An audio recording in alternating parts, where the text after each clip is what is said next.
feeling a little better today. Last 2 days have been, feel like maybe what roadkill might feel like after they first got hit. Okay, might be a little dramatic. Contracts of the Masters.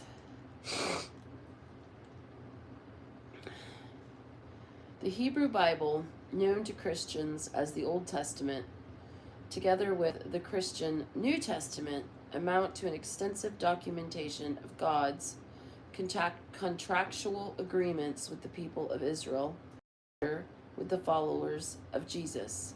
Indeed, the English word testament itself refers to a legally binding agreement, as in the last will and testament. In the opening chapters of Genesis, Yahweh makes an agreement with Adam that he may eat freely of every tree of the garden, except for the tree of the knowledge of good and evil. For in the day that you eat of it, Yahweh says, you will die. Adam and Eve fail to keep their agreement, and they suffer the consequences. Death and foreknowledge of death. According to Rabbi Harold Kushner's intriguing theory, Adam and Eve were not actually punished for eating from the tree of knowledge, but simply entered the world of human self-consciousness that separates us from the animals, who don't have to make the kind of moral and ethical decisions that are integral to thinking people's lives or to a sacred contract. But the fact that Adam and Eve's troubles began when they did not uphold their end of the agreement with the divine shows the importance with our Western spiritual ancestors' endowed contracts. And God's contract with Noah, as we have seen, provided for nothing less than the survival and flourishing of the entire human race. Adam, Eve, and Noah are clearly metaphorical figures who represent reinterpretations of the creation and flood myths of ancient Mesopotamia, which the ancient Hebrews would have assimilated into their culture along with a respect for law and order. But Abram, later called Abraham, must to some extent have been based on a flesh and blood character, the founder of the Hebrew race and religion. His detailed, personalized story and those of other spiritual leaders who founded many of the world's great traditions represent compelling manifestation of a sacred contract in action.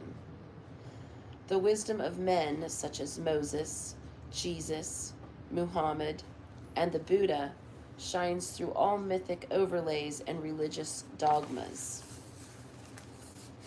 Speaking of dog, come here. Let me read, okay? Let me read. You're being aggressive. Don't do that. Stop. Okay, that's it. I lost my place.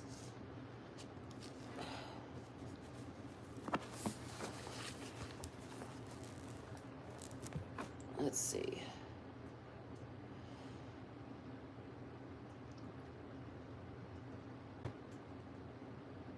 Here we go.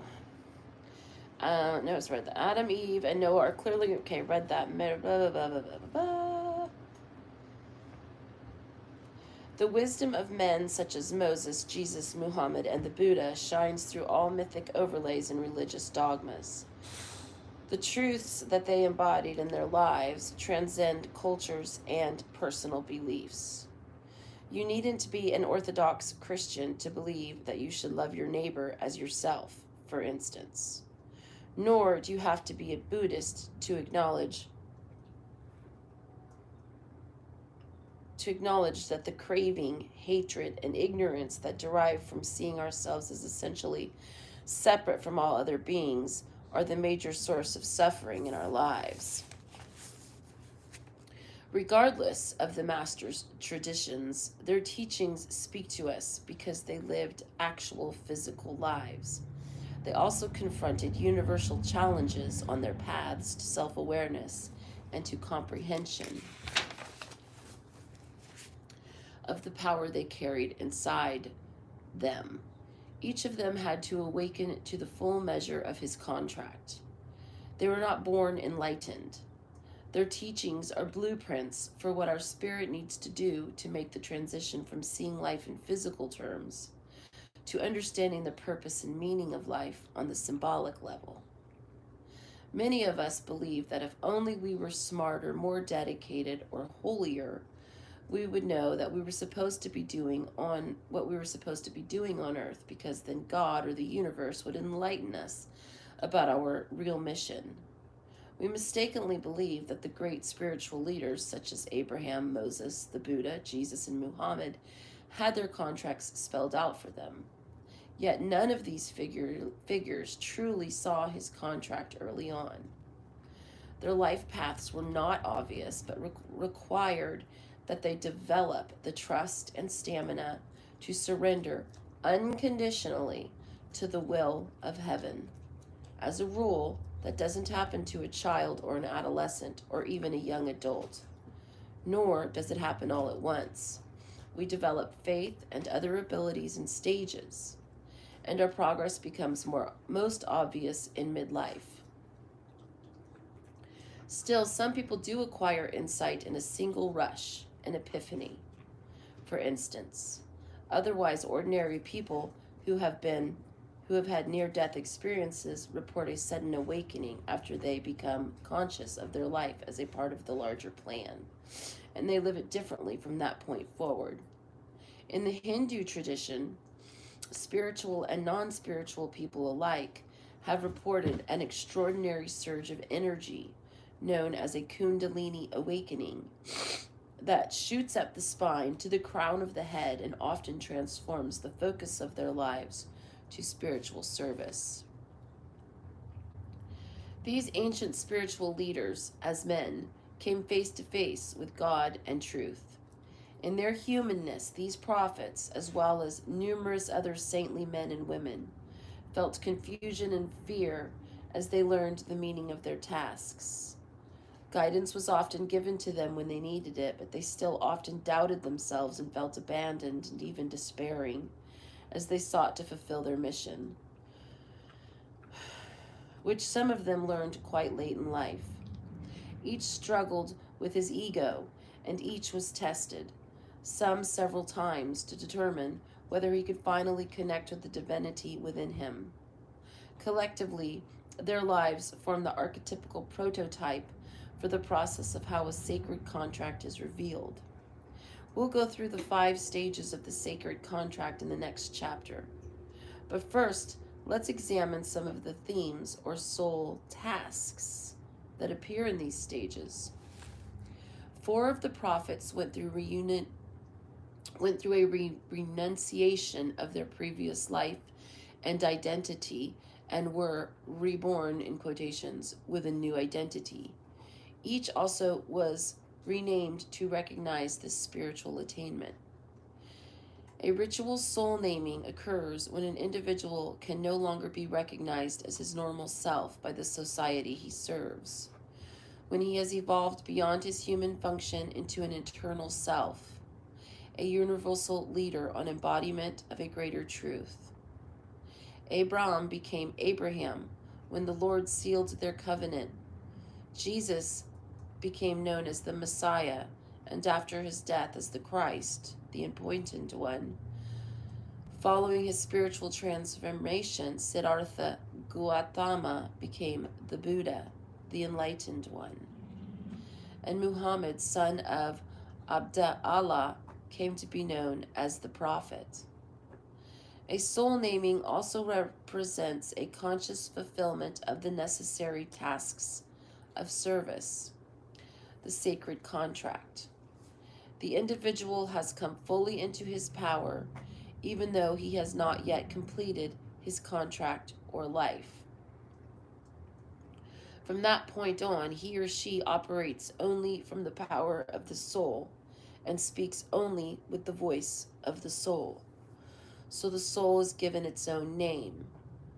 The ego, or former self, is no longer dominant, but becomes a servant companion, a vehicle through which the soul communicates messages from the divine. This next chapter, I'll read it tomorrow, but I'm intrigued. Orphans and expatriate heroes. Oh, and let's read some more. I didn't read an archetype yesterday. I think these are really interesting. Let's see, we left off on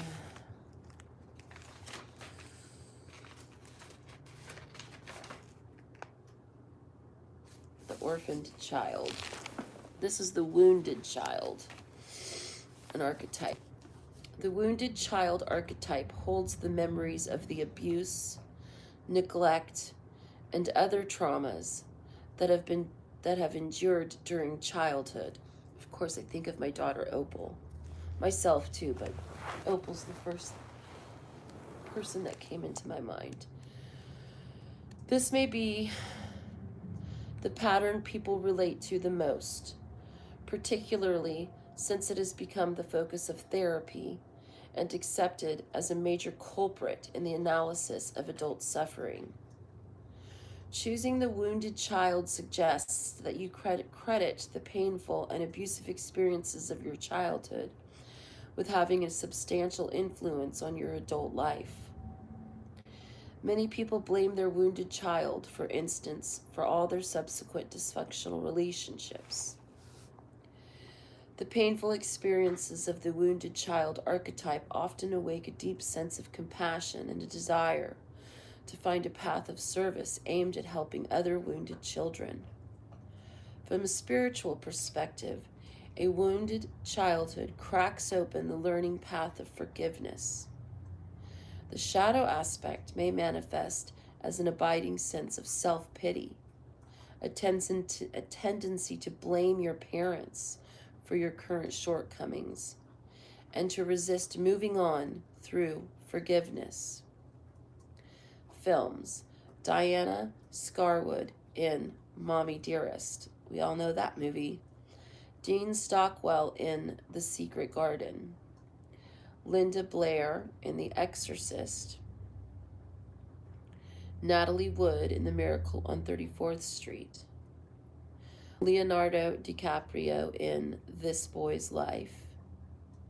John Voight in Midnight Cowboy. Great movie.